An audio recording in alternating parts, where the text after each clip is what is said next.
উপস্থিতি, এ পর্যায়ে আপনাদের সম্মুখে আজকের অনুষ্ঠানের প্রধান বক্তার বক্তব্য নিয়ে আসছেন ছাত্র আন্দোলনের দুর্বার কাফেলা বাংলাদেশ আঞ্জুমানে তালামিজে ইসলামিয়া কেন্দ্রীয় পরিষদের সম্মানিত সভাপতি ছাত্রনেতা মঞ্জুরুল করিম মহসিন।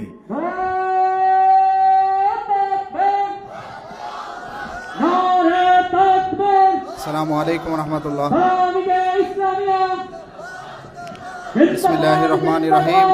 নাহমাদুহু ওয়া নুসাল্লি আলা রাসূলিল কারীম, আম্মা বাদ। আউযু বিল্লাহি মিনাশ শাইতানির রাজীম। বিসমিল্লাহির রহমানির রহিম। ইন্নাল্লাহা ওয়া মালাইকাতাহু ইউসাল্লুনা আলান নবী ইয়া আইয়ুহাল্লাযীনা আমানু সাল্লু আলাইহি ওয়া সাল্লিমু তাসলিমা। আল্লাহুম্মা সাল্লি ওয়া সাল্লিম ওয়া বারিক আলাইহি ওয়া আলা আলিহি ওয়া আসহাবিহি আজমাইন।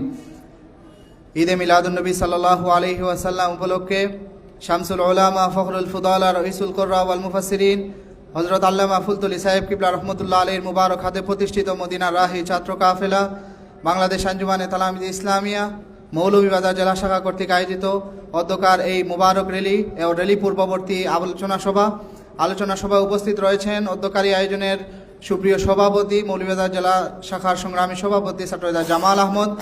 প্রধান অতিথি হিসেবে উপস্থিত রয়েছেন গণমানুষের সংগঠন বাংলাদেশ আঞ্জুমানে আল ইসলার মোহতরম যুগ্ম মহাসচিব, ঢাকা বিশ্ববিদ্যালয়ের আরবি বিভাগের সম্মানিত সহযোগী অধ্যাপক, তারুণ্যের অহংকার হযরত মাওলানা আহমদ হাসান চৌধুরী ফুলতলি।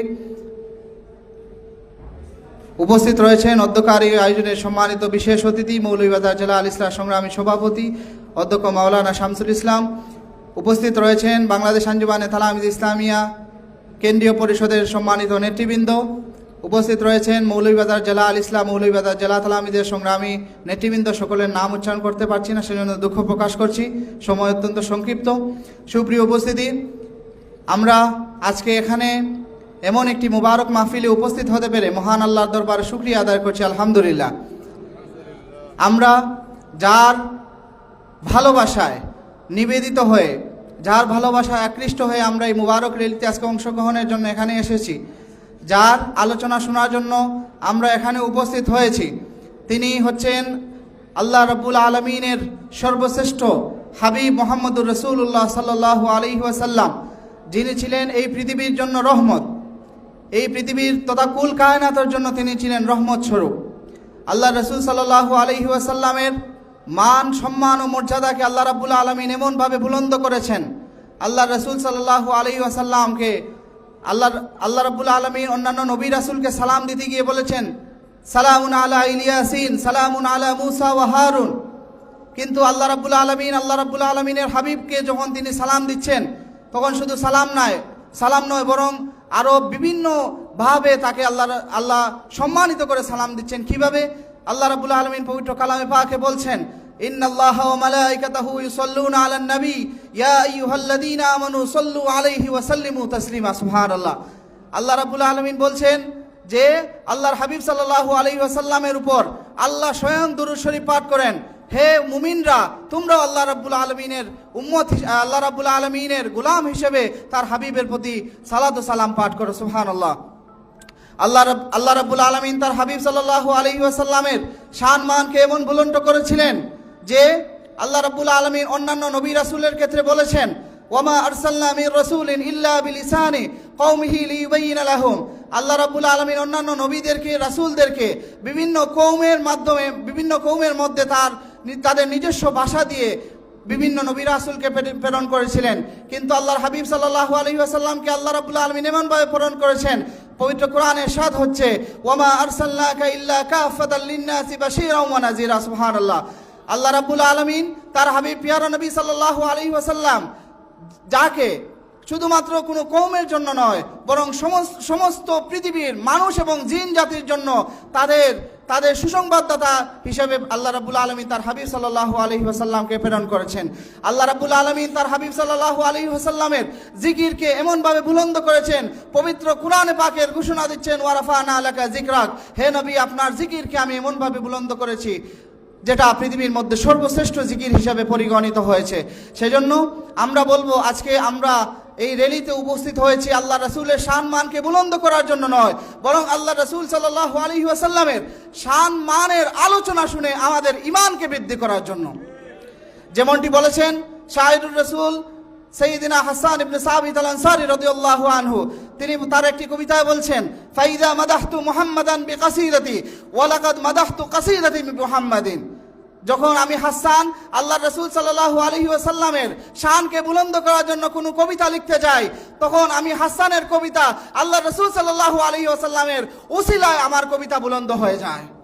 সেজন্য আমি বলবো যে আজকে এই মুবারক র্যালি এবং এই আলোচনা সভা আমাদের ঈমানকে তাজা করার জন্য, আমাদের ঈমানকে আরো তরক্কি করার জন্য আমরা এখানে উপস্থিত হয়েছি। এই উপস্থিত হওয়ার মাধ্যমে আমরা শুধুমাত্র আল্লাহ রাসূলের আলোচনা শুনবো এমনটি নয়, বরং তিনি যে উসওয়া রেখে গেছেন, আল্লাহ রাব্বুল আলামিনের ভাষায় লাকাদ কানা লাকুম ফি রাসূলিল্লাহি উসওয়াতুন হাসানা, তিনি এমন এক রাসূল যার মধ্যে রয়েছে পৃথিবীর সর্বোত্তম এবং সর্বশ্রেষ্ঠ আদর্শ। তিনি শুধুমাত্র একটি জায়গা নয়, বরং প্রত্যেকটি ক্ষেত্রে তার অবদান রয়েছে।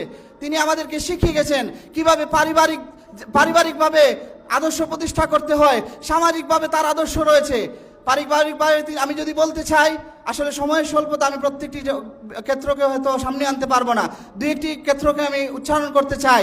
যে পারিবারিক ক্ষেত্রে আল্লাহ রাসূল সাল্লাল্লাহু আলাইহি ওয়াসাল্লাম দেখা যায়, আজকে আমাদের সমাজে দেখা যায় পারিবারিক বন্ধন অত্যন্ত বিচ্ছিন্ন অবস্থায় রয়েছে, কিন্তু আল্লাহ রাব্বুল আলামিনের হাবিব পিয়ারা নবী সাল্লাল্লাহু আলাইহি ওয়াসাল্লাম সাইয়্যিদা খাদিজা রাদিয়াল্লাহু আনহাকে এমনভাবে ভালোবাসতেন, দেখা যায় তার ইন্তেকালের পরে, সাইয়্যিদা খাদিজা রাদিয়াল্লাহু আনহার ইন্তেকালের পরে রাসূল সাল্লাল্লাহু আলাইহি ওয়াসাল্লাম তার মহব্বতের পরিমাণ তো কমাননি, বরং তিনি তার আত্মীয় স্বজন বন্ধু বান্ধবদেরকে দাওয়াত করে কিংবা তাদের বাসায় আল্লাহ রাসূল সাল্লাল্লাহু আলাইহি ওয়াসাল্লাম খাবার প্রেরণ করতেন, বিভিন্ন উপহার উপঢৌকন প্রেরণ করতেন। এবং তাকে যখন জিজ্ঞাসা করা হয়েছিল যে আপনি কেন খাদিজার জন্য এত কাতর হয়ে রয়েছেন, তিনি বলেছিলেন যে ইন্নী কাদ রুজিকতু হুব্বাহা, আমি খাদিজা রাদিয়াল্লাহু আনহার খাদিজার ভালোবাসাকে আমার রিজেক হিসেবে নিয়ে গ্রহণ করেছি। সুবহানাল্লাহ। সামাজিকভাবে তিনি হিলফুল ফুজুল প্রতিষ্ঠা করেছিলেন সমাজে শান্তি আনার জন্য। রাজনৈতিকভাবে যদি আমরা দেখি, আল্লাহ রাসূল সাল্লাল্লাহু আলাইহি ওয়াসাল্লাম হুদাইবিয়ার সন্ধির মাধ্যমে যে রাজনৈতিক যে তার দূরদৃষ্টি সম্পন্ন যে রাজনীতি, সেটা পৃথিবীর ইতিহাসে একটি অনন্য রাজনীতি। আল্লাহ রাসূল সাল্লাল্লাহু আলাইহি ওয়াসাল্লাম আমাদেরকে শিখিয়ে দিয়েছেন ইসলামের জন্য কখনো কখনো ছাড় দিতে হয়। কিন্তু আমাদের আজকে রাজনীতিবিদদের দিকে যদি আমরা তাকাই, ছাড় দেওয়ার কোনো মানসিকতা তো নাই, বরং কিভাবে শুধুমাত্র গ্রহণ করা যায় সেই মানসিকতা নিয়ে তারা রাজনীতি করছেন। আমরা যদি অর্থনৈতিক দিক দিয়ে তাকাই, রাসূল সাল্লাল্লাহু আলাইহি ওয়াসাল্লাম যাকাত সাদাকাতুল ফিতর প্রতিষ্ঠা করেছেন। আল্লাহ রাসূল সাল্লাল্লাহু আলাইহি ওয়াসাল্লামের বিনয়, আল্লাহ রাসূল সাল্লাল্লাহু আলাইহি ওয়াসাল্লামের উদারতা, তার যে মূল্যায়ন, মানুষের প্রতি যে মূল্যায়ন, সকল কিছু আমাদের জন্য আদর্শ। মক্কা বিজয়ের সময় রাসূল সাল্লাল্লাহু আলাইহি ওয়াসাল্লামকে রাসূল সাল্লাল্লাহু আলাইহি ওয়াসাল্লাম যখন আসতেছিলেন মক্কা বিজয়ের জন্য তার সাহাবায়ে কেরামকে নিয়ে, মক্কার কাফিররা তখন থরথর করে কাঁপতেছিল, কিন্তু রাসূল সাল্লাল্লাহু আলাইহি ওয়াসাল্লাম আগমনের পরে তাদেরকে বরং ভয় দেখাননি, বরং আশার বাণী শুনিয়েছেন। তিনি সমুচ্চরে উচ্চারণ করেছেন যে লা তাসরিবা আলাইকুমুল ইয়াউম, হে মক্কার কাফিররা, আজকে তোমাদের উপর আমার কোনো অভিযোগ নাই। এটা পৃথিবীর ইতিহাসে একটি অনন্য ঘটনা। এই ঘটনা থেকে আমাদেরকে শিক্ষা নিতে হবে, মানুষকে ক্ষমা করার জন্য আমাদের প্রচেষ্টা অব্যাহত রাখতে হবে, আমাদের উদারতাকে, আমাদের বিনয়কে আরো কিভাবে বুলন্দ করা যায়, কিভাবে আরো এগিয়ে নেওয়া যায়, সেই প্রচেষ্টাটুকু আমাদের চালিয়ে যেতে হবে এবং সেটা সমাজে প্রতিষ্ঠিত করতে হবে। দেখা যায় আল্লাহ রাসূল সাল্লাল্লাহু আলাইহি ওয়াসাল্লাম এর এমন বিনয় ছিল, যখন আল্লাহ রাসূল সাল্লাল্লাহু আলাইহি ওয়াসাল্লামের সাথে কেউ মুসাফা করত, তখন তিনি যতক্ষণ পর্যন্ত সেই ব্যক্তি হাত ছড়িয়ে না নিচ্ছে, ততক্ষণ পর্যন্ত আল্লাহ রাসূল সাল্লাল্লাহু আলাইহি ওয়াসাল্লাম হাত ছড়িয়ে নিতেন না। কিংবা আল্লাহ রাসূল সাল্লাল্লাহু আলাইহি ওয়াসাল্লামের মূল্যায়নকে যদি আমরা দেখি, একবার একটি গৃহে আল্লাহ রাসূল সাল্লাল্লাহু আলাইহি ওয়াসাল্লাম একটি বৈঠকে বসেছেন, সেখানে সেই লোকবর্তী সেই ঘরে মানুষের জায়গা হচ্ছে না, তখন হযরত জারির রাদিয়াল্লাহু আনহু আসলেন। আল্লাহ রাসূল সাল্লাল্লাহু আলাইহি ওয়াসাল্লাম তাকে মূল্যায়ন করেছেন। তিনি তার একটি কাপড় রয়েছিল তার সাথে, সেই কাপড়টি জারির রাদিয়াল্লাহু আনহুর দিকে ছুঁড়ে মেরেছিলেন এবং তিনি বলেছেন যে হে জারির, তুমি এই কাপড়টি তোমার নিচে দিয়ে বসো। জারির রাদিয়াল্লাহু আনহু তার ভালোবাসার নজির প্রকাশ করেছেন।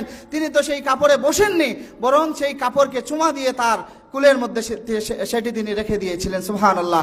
এভাবে আল্লাহ রাসূল সাল্লাল্লাহু আলাইহি ওয়াসাল্লামের প্রতি সাহাবায়ে কেরামের যে ভালোবাসার নজির, এই নজিরের নজরানা আমাদেরকে পেশ করতে হবে।